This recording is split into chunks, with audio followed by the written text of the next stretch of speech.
You ready, buddy? All right, I'm let's ready. get rocking and rolling. Hey, I hope our camera's working this time. At least I didn't get an error message. So, this is Trader Travis. I have my co-trainer, my partner, Prophet Peter, on the call with me today with our weekly recaps. We look forward to doing this every week where we're sharing our market thoughts, covering trades we're in. I'm currently in a case study called the 5-Year Retirement Plan, showing people how my wife and I created financial independence in roughly about 5 years.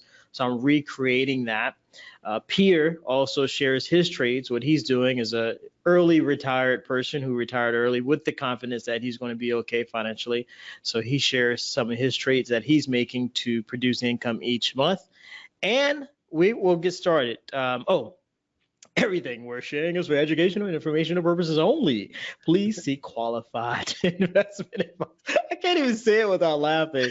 Basically, everything is for education and informational purposes. We are educators by Securities and Exchange Commission's guidelines, so we can't give you investment advice. We can just share what we are doing. And with that, let me go ahead and share my screen with you.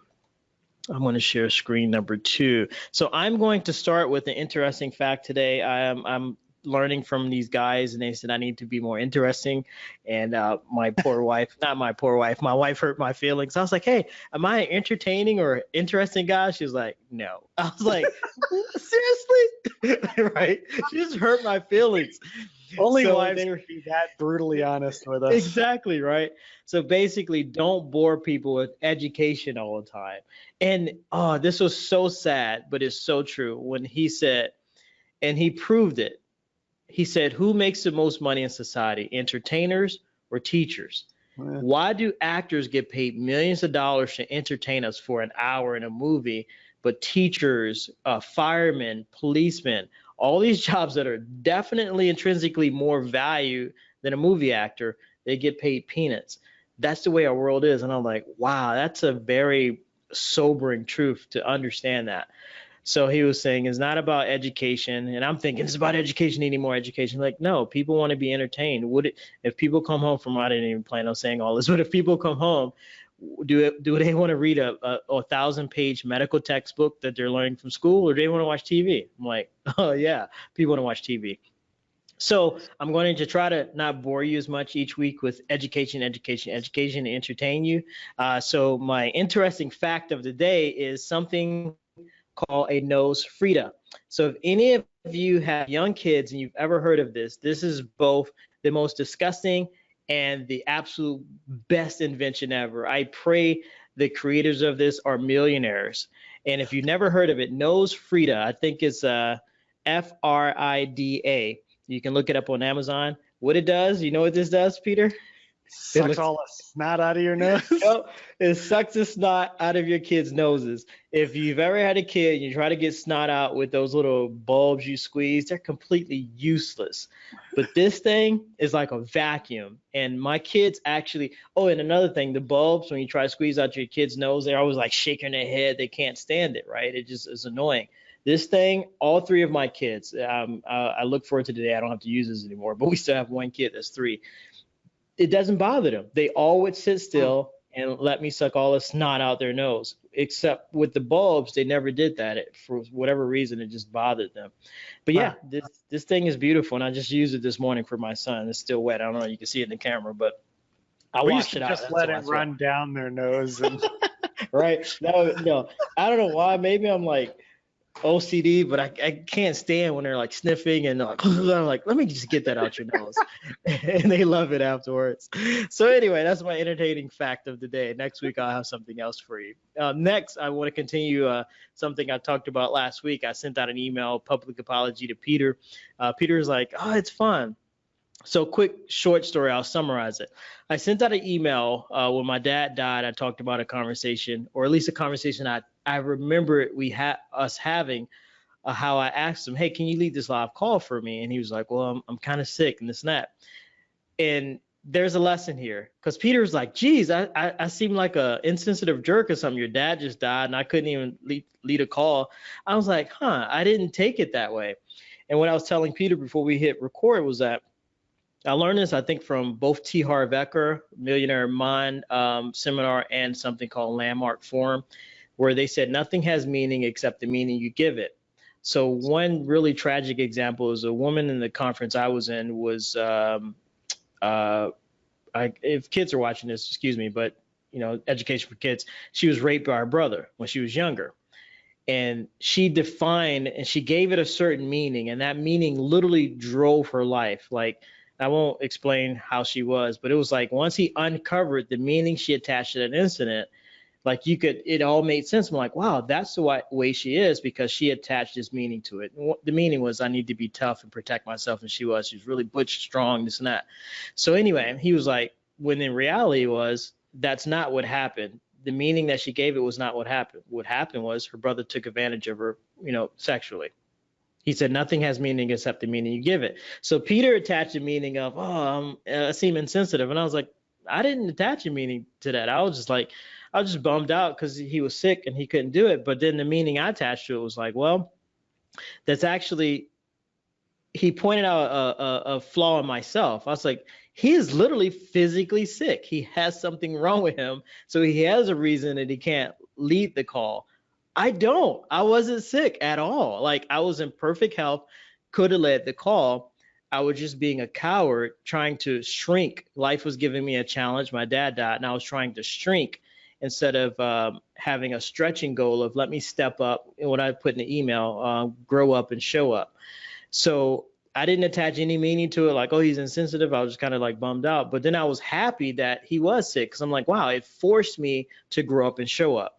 And so I attach a positive meaning to it. I'm like, wow, yeah, Peter's right. Like, he is almost like being in the hospital. If Peter was in the hospital, he couldn't lead a call. But here I am, healthy Travis is like, hey, sick guy, can you lead a call for me? I'm perfectly healthy, but I want you to lead the call. So that's why I was like, no.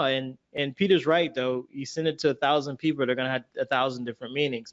And it's based on your filter you use. So you always want to monitor your filter. But always remember that nothing has meaning except the meaning you give it.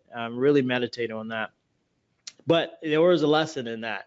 And this was my fault, and so I had to apologize to Peter. Is I had meant to check the email, the facts, because I was like, I remember having that conversation, but let me double check our text because I wanted to get the exact language. Well, I was supposed to do that before I sent the email, and I just spaced it out. I forgot. So I sent the email. I was like, crap, I forgot to check my text. So I went through a year's worth of text. Guess what? I couldn't find the conversation that I thought we had. I'm like, oh, my gosh. So I apologized to Peter just because I'm like, I don't like sending out stuff unless I can prove it, But the lesson there I put in the email is, and this is what we teach members, is go through the training at least 2 to 3 times. Your memory will play tricks on you. You think you can go through something once and get a strategy down. We're seeing it now. I won't say this person's name, but we're seeing it in a member, right? They're going through and they're applying stuff the wrong way. And then you're pointing it out, like, why did you do it this way? And they're like, oh, man, you're right. Because they go back through the training and they're like, oh, I applied that strategy the wrong way. That's the way our memories are. We think we can grab something the first time, but no, you have to master it. And the only way to master it is to go through the training 2 to 3 times. And so that's the same thing with my email. It's like I was going off of memory, right? But when I went through the training, I went through my text, I'm like, I was wrong. So I had to apologize to Peter. And yes, it was embarrassing to have to send out stuff and come back and apologize publicly to thousands of people. But as I put in the email, it's not the first time I've been embarrassed because, hey, I sent an X-rated text to my wife, or what I thought I was sending it to my wife, and I sent it to my realtor instead. So I've done a lot of embarrassing things. You just take it and move on. So with that being said, let me actually get to some trading stuff now, now that I've already showed you my charts. My market thoughts. It's a holiday coming up, the 4th of July holiday. I hope you all have a great, safe holiday. But let me get rid of my cameras in the way here. All right, so we see, Peter and I were talking about this. Actually, let's pull up Market Club real quick. So I'll show you. Market Club triggered a green trade. Yeah, thank you. I was about to say red. Did I say Market Club triggered a daily green trade triangle the other day? But both Peter and I are kind of like nervous. We don't really trust the market. We have we're committed to trading what we see, though, right? You don't trade based on what you think. That's a recipe for disaster, right? People didn't think the market was going to recover back in October 2018, right? We went to a 20% correction. We had people calling a bear market.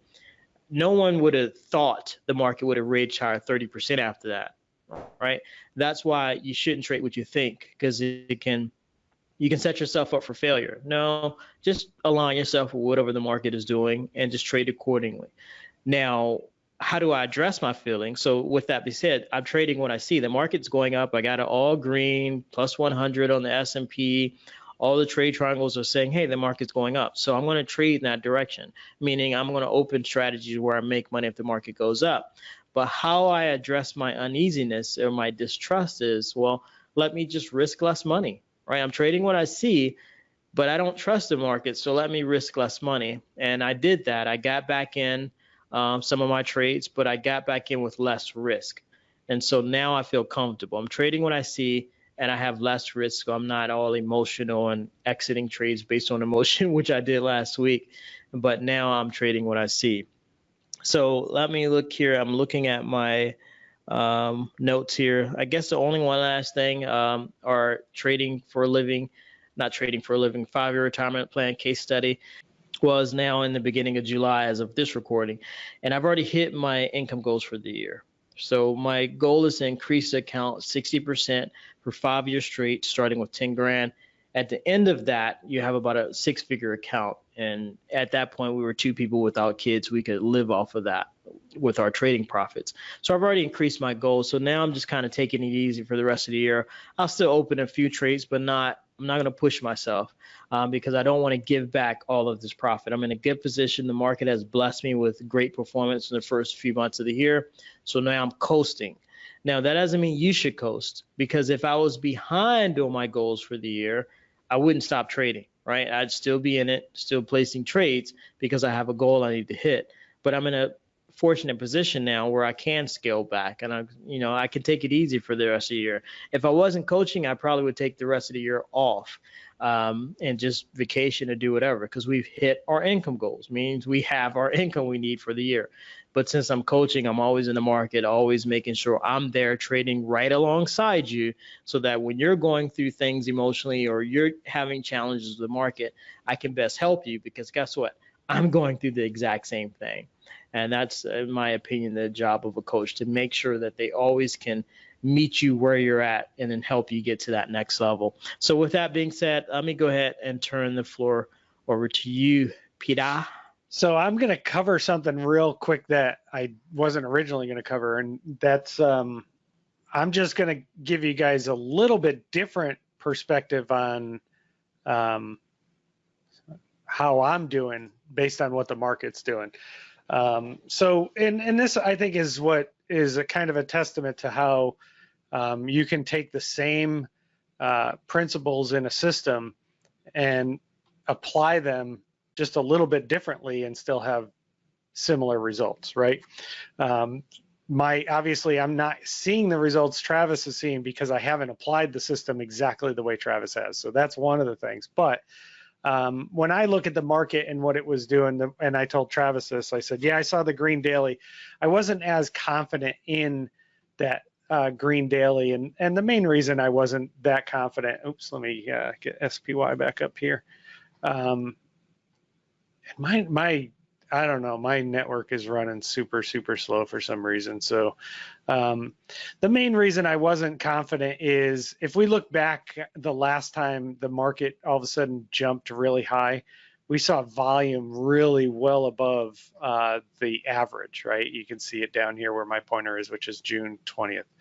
Volume was above the average, but not the same way, and it really jumped up. And then today, if you look at it, it's just kind of flat.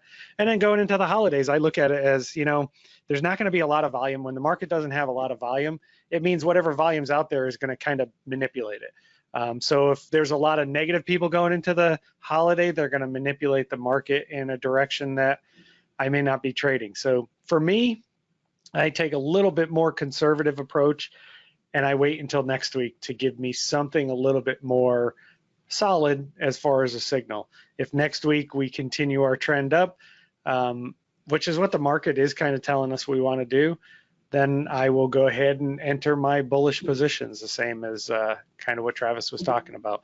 But I probably won't risk a smaller amount because I'll be more convinced that the market is heading in that direction, and I'll go right back to my 210 formula. I say go right back to it, but we all know what that means, Travis. I'm actually going to go to it. I haven't been trading my 210 formula correctly, so but I'm not going to go into great details with that. So anyway, I was like I said, that could be taken two ways. Like go back to it means that I veered away from it and I've got like I'm risking like 20% of my account on trades. I shared this. I probably shared too much with a member, but I'll share it anyway. So Travis has a risk formula that we follow, and I just haven't followed it correctly. The good news is I haven't followed it on the conservative side, not the the over aggressive side. So all that's happened is I've lost out on gains. I haven't lost any money though. So, but psychologically it hurts you. It affects you. It affects how you trade, and it has been, which is why I'm going to just say, I hope you don't mind, but Travis kind of talked about he's going to have this personal mentoring program, and I'm going to be doing that in January because that's what I need. I need his one-on-one mentorship to do that, to get me over that, because Travis knows exactly what I'm going through, number one. Number two, he's already done what I need to do.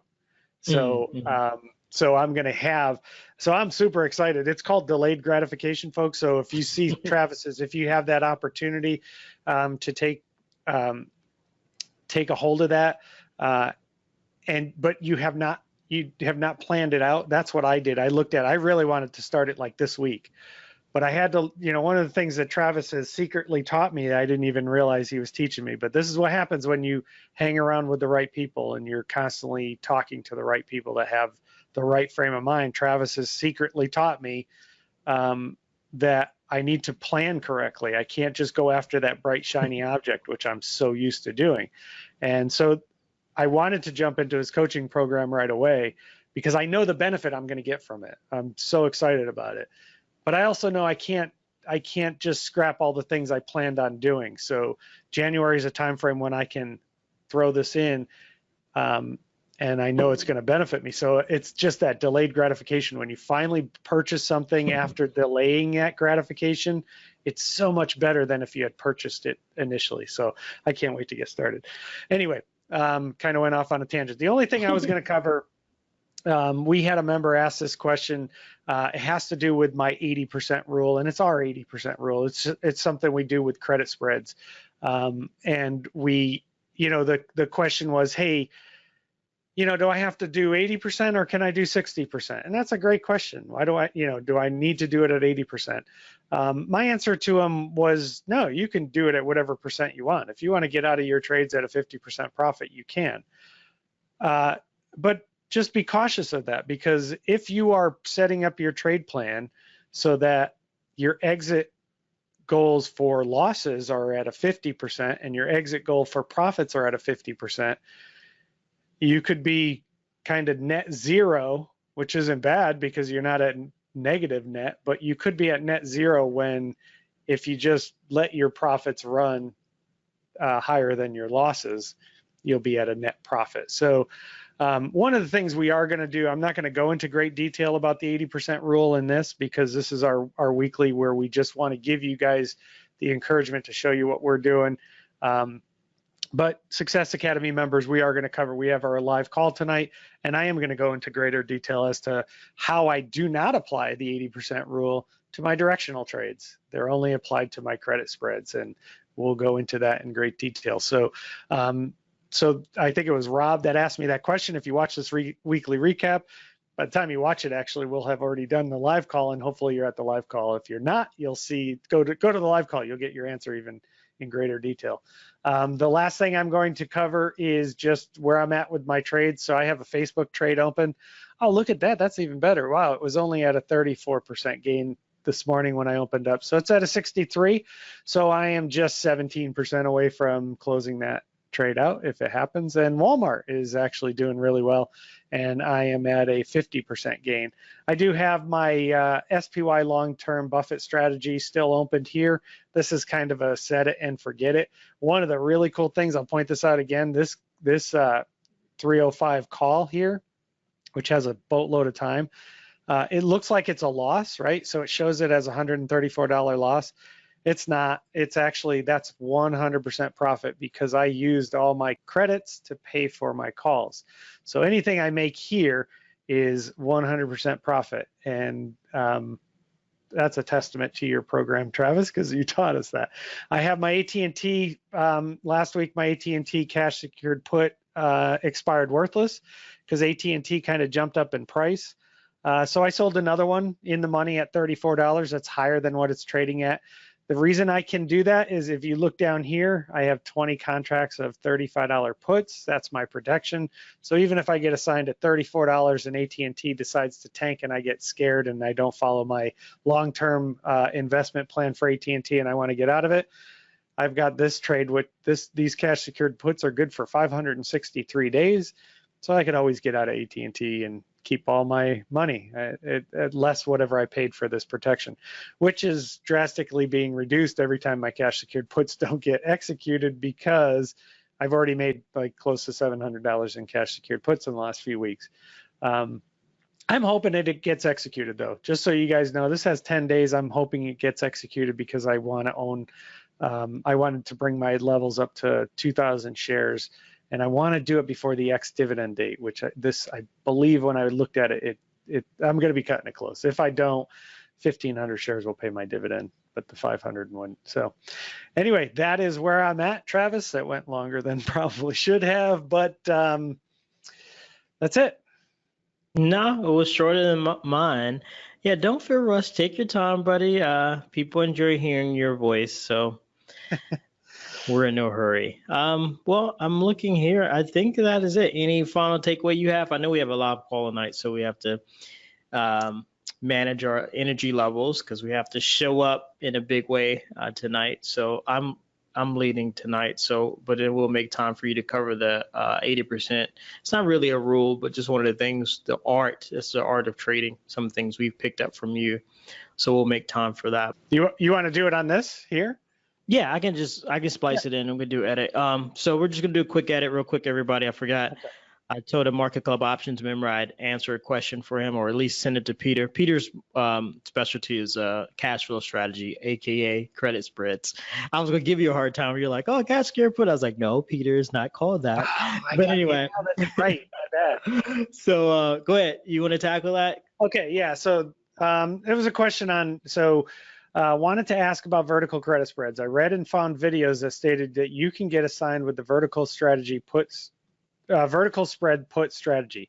Unless I want to get assigned is my only safe option to select strike prices that are far out of the money.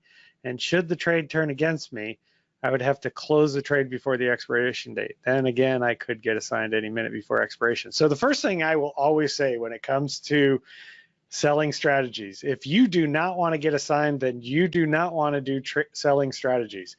The reality is that we talk about this all the time, and I'll cover it real quick. The strongest position when it comes to options trading is buying. That is the strongest. You have all the rights, no obligations. The weakest position in options trading is selling because you're obligated. You're required to do something. Now, granted, they're not going to obligate you when it doesn't make sense. If the trades go in your way, that you're not going to get obligated. So that's the first thing I would say to you. If you're so worried about assignment, then don't do any selling strategies. Now, don't do any selling strategies and educate yourself to overcome that fear, because you have to overcome that fear. Because the reality is, the best way to overcome the fear is to get assigned. And the best way to learn that is first learn it on paper. So go out on paper and sell some in the money credit spreads and sell them and let them go in the money to expiration and let yourself get assigned, or sell it so deep in the money you get assigned way before expiration so that you can practice and learn how to unwind the trade. The other thing I always tell our members about credit spreads is if you don't understand the mechanics of a credit spread, then you have to learn over the mechanics of the basic options, because every strategy is based off of that. Now with a put spread, yes, you can be assigned. I got assigned with a bear spread, which can be a little bit more daunting because it looks so much different, especially after you've been assigned on bullish spread. So yeah, you can be assigned at any given time. Generally, they don't assign you unless you're in the money, but we found that's not always the case sometimes. If it's close, they'll assign you, especially lately. And I think that's has a lot to do with volatility and the way things are going. So the other thing to understand about a credit spread, though, is it has built-in protection, as opposed to selling an individual. So in this example, if you sell a put and that's all you sell, you're obligated to buy a stock, right? So there's no protection. So if you sold the put at $20 and the stock drops to 10, you're gonna have to buy it at $20 and you took a $10 loss. There's no protection there. However, on a credit spread, you have built-in protection because you're selling one option and you're buying another for your protection. So am I going too deep into this, Travis? Okay, I just don't want to go too deep into it, but the bottom line is you have to learn. If you don't understand credit spreads, you're going to have to get educated with credit spreads. We can't teach you on these 10-minute videos. The Success Academy teaches credit spreads. I will tell you this from experience. When I was first learning Travis's programs, I was doing, actually, it was when I was doing it for free, because Travis, believe it or not, most people don't realize this, the Success Academy used to be free and no one was ever successful with it. So what does that tell you? And then he started charging this premium, and lo and behold, he has a gazillion people that make a ton of money. Why do you think that is? Psychology. Right? Yep. So anyway, I was doing the free program, making money doing calls. I was buying calls. Every once in a while I'd buy a put. And I was making money, and I used to watch his videos, and I'd see these little teaser videos, kind of like these. And I would see these credit spreads, and I'm like, what are these credit spreads? They look so cool. I mean, the premiums were awesome. You know, it seemed like there was no risk. So I'm like, oh, I can do a credit spread. I'm just going to go and model what Travis did. Luckily, it was on paper. I wiped out my entire account doing them because I didn't understand what I was doing. So you're going to have to take a course on credit spreads if you don't understand credit spreads. But I can tell you this much. If you don't have a solid grasp of the basics of options, both buying, first learn the buying strategies and know the ins and outs of the basics of option buying, and then learn the selling strategies, the basics of selling a call, the basics of selling a put, which we don't sell naked calls, but you learn the basics of those. And those two strategies put together are a vertical credit spread. You're buying one option, you're selling another. And it has risk parameters built right into it. So I don't know. Did I answer his question? That was off the cuff. So Gunnar, I hope I answered your question. If not, I can tell you this, you're not going to learn credit spreads from free videos. I tried, it didn't work. I blew out my account. And the only reason you're not is because it takes a lot of, there's a lot of mechanics that go into a credit spread and learning the different, probabilities, what are high risk, what are low risk. I had to learn that one Travis taught us, and I still got it wrong. And I think when you really, learn a credit spread from a true expert, there's not many out there that are going to do it for free, for example. So you're going to have to find someone. Travis is one of your best options, in my opinion, but there are others that teach you how to do credit spreads. Mm-hmm. But I highly encourage you, you're in the options trading program, so I will say this, you don't technically need credit spreads with the program you're in. No. You can make a lot of money in that program you're in. I made $2,400 on Apple last month on calls, and I only bought 2 calls. So you can make a lot of money on that program you're in, but that's it. Your results may vary. Sorry. These results are not typical. Your results may vary. I think we wrap that up. All right, buddy. Yeah, that was good. That was fun. But yeah, any final takeaways for everybody?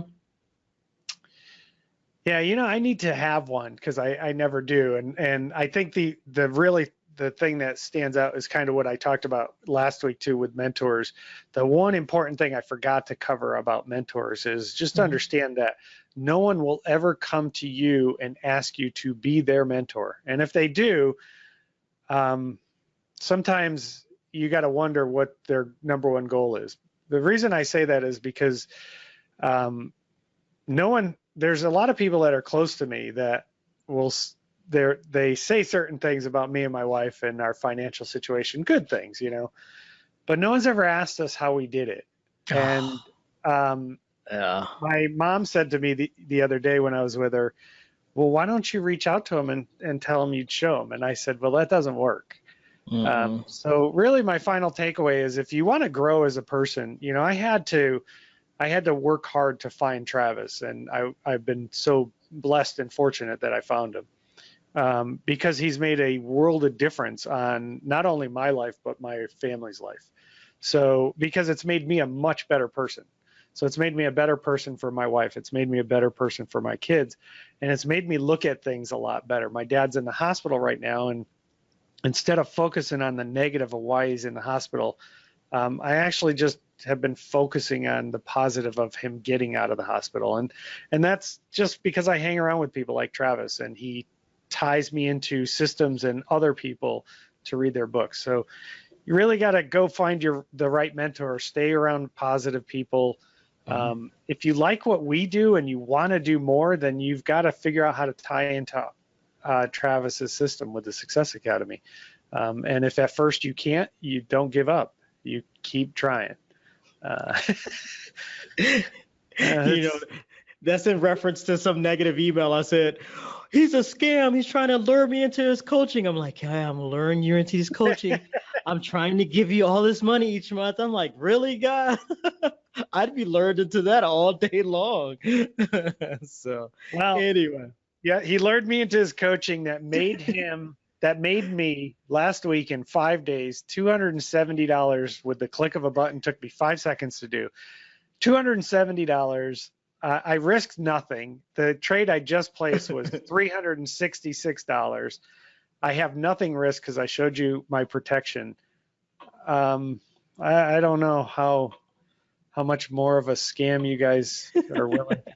But I don't pay attention. I mean, I don't pay attention. It's a joke now. I'm glad now I can make fun of those because it's maybe it's the universe. I don't know, God, whatever what you want to call it. But those emails are always followed up by an email of somebody that applied it. Of course, that guy didn't apply anything because he wouldn't be calling it a scam. So it was followed up with an email of a lady who applied. She's like, wow, I just made $635 off of one stock. And I was like, literally back to back, 2 emails talking about the same kind of system. One guy said it's a scam. Well, he didn't apply it. He was like, it just took me 5 minutes. You're just talking about going long and short. Duh. And this other lady, she didn't judge it. She just applied it. And she was like, oh, I made all this money. I'm like, I know, that's the point. You have to apply. Don't judge, apply. And then judge the results. Now, if you've lost a ton of money following your 210 formula and all that, which is almost impossible. But anyway, judge the results from actually following the system and then make sure you're following it correctly. But now I'm rambling, so let me stop. Now, I was going to say to that person too, it's like, if it's so simple, then I don't know why you're watching our videos. Oh no! It was anyway. Yeah, we could go all day. Maybe we should have a recap, just talking about the crazy stuff that we hear, and then the negative head trash that people have, and help people work through some of that because it's truly holding you back. It's truly holding you back. Evidence of that. And I'll say this and then we'll sign off, is that somebody said last week to comment to coaching when I talked about I'm going to do one-on-one mentoring. Well, that's not going to start until about September. But he said, it's interesting how you said people at the 6-figure mark need extra help. And I was like, he said, I wonder if it's mental or technical. And I was like, well, it's actually both. But what I found is about 80% mental, 20% technical. That's just wealth and money in general. Evidence of that is, People think it's strategies. People focus 80% of their time on learning new strategies. I need to learn options. I need to learn iron condors. I need to learn all these different strategies, thinking they're the key. If strategies were the key, then how do people, Tony Robbins talked about this, the 3 areas that cause the most pain in our life keep showing up. Finances, health, and relationships. If strategies were the key, and this is talking about me and my little ever-growing, well, now it's decreasing my little gut here. I had the right strategy, right? The military taught me the right strategy to stay fit. So I had the right strategy. I wanted to stay fit. I don't meet many people who say, oh, I want to be an obese slob. No, people want to be fit and healthy, right? So I had the right strategy. I wanted and I desired to be fit and healthy, but I didn't do it. I got fat after the military. So it's not strategy, right? It's mental. It's the story you tell yourselves, is everything else. So the same with money. You could have the right strategy. You know what to do. Spend less than you earn, get out of debt, all that other stuff. You absolutely want to be rich, right? So you know it's not the strategy. You have the strategy. People know what to do, but they can't get themselves to do it. They can't get themselves to commit, to show up every day, to watch the training, to place trades. It's not about strategy. It's 80% mental, 20% technical. So the key for me is I had it flip-flop. And so I had to start reading books and working more on the way I think, like Peter just talked about, thinking about his dad in the hospital. When I work more on the way I think, then everything else comes together. And I find that life just explodes and I accomplish more than I thought it was ever possible. So do you have anything to add to that, buddy, before we sign off? Not at all. That's perfect. All right. So you all take care.